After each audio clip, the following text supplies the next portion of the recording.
آخرت کا انکار کفر ہے۔ فہرست موضوعات تفہیم القرآن جلد چہارم، صفحہ 331، سورہ سعد، آیت 27۔ وما خلقنا السماء والارض وما بینہما باطلا ذالک ظن الذین کفروا فویل للذین کفروا من النار۔ ہم نے اس آسمان اور زمین کو اور اس دنیا کو جو ان کے درمیان ہے فضول پیدا نہیں کر دیا ہے، یہ تو ان لوگوں کا گمان ہے جنہوں نے کفر کیا ہے، اور ایسے کافروں کے لیے بربادی ہے جہنم کی آگ سے۔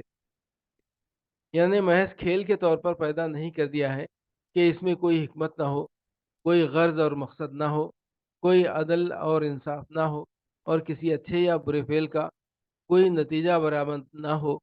یہ ارشاد پچھلی تقریر کا ماحصل بھی ہے اور آگے کے مضمون کی تمہید بھی۔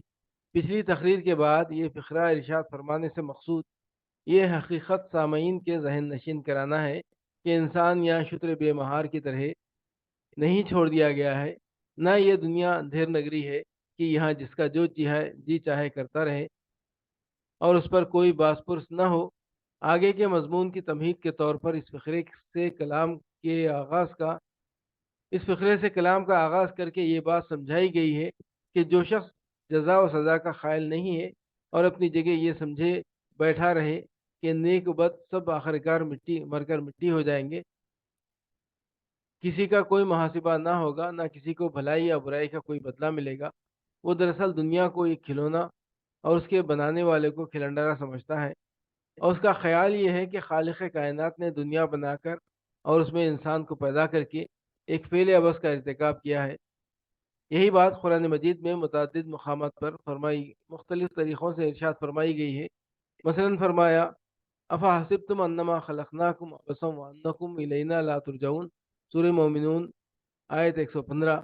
کیا تم نے یہ سمجھ رکھا ہے کہ ہم نے تم کو فضول پیدا کر دیا ہے اور تم ہماری طرف پلٹائے جانے والے نہیں ہو؟ وما خلقنا السماوات والارض وما بینہما لاعبین ما خلقناہما الا بالحق ولکن اکثرهم لا یعلمون ان یوم الفصل میقاتهم اجمعین، سورہ دخان، آیت 38۔ ہم نے آسمانوں اور زمین کو اور کائنات کو جو ان کے درمیان ہے کھیل کے طور پر پیدا نہیں کیا ہے، ہم نے ان کو برحق پیدا کیا ہے، مگر اکثر لوگ جانتے نہیں ہیں۔ در حقیقت فیصلے کا دن ان سب کے لیے حاضری کا وقت مقرر ہے۔ آخرت کا انکار کفر ہے۔ تفہیم القرآن جلد چہارم، صفحہ 620، سورہ احقاف، آیت 33-34۔ اولم یروا ان اللہ الذی خلق السماوات والارض ولم یعی بخلقہن بقادر علی ان یحیی الموتى بلی انہ علی کل شیء قدیر ویوم یعرض الذین کفروا علی النار الیس ھذا بالحق قالوا بلی وربنا قال فذوقوا العذاب بما کنتم تکفرون۔ اور کیا ان لوگوں کو یہ سجھائی نہیں دیتا کہ خدا نے یہ زمین اور آسمان پیدا کیے ہیں اور ان کو بناتے ہوئے جو نہ تھکا وہ ضرور اس پر قادر ہے کہ مردوں کو جلا اٹھائے؟ کیوں نہیں، یقیناً وہ ہر چیز کی قدرت رکھتا ہے۔ جس روز یہ کافر آگ کے سامنے لائے جائیں گے اس وقت ان سے پوچھا جائے گا کیا یہ حق نہیں ہے؟ یہ کہیں گے ہاں ہمارے رب کی قسم یہ واقعی حق ہے۔ اللہ فرمائے گا اچھا تو اب عذاب کا مزہ چکھو اپنے اس انکار کی پاداش میں جو تم کرتے رہے تھے۔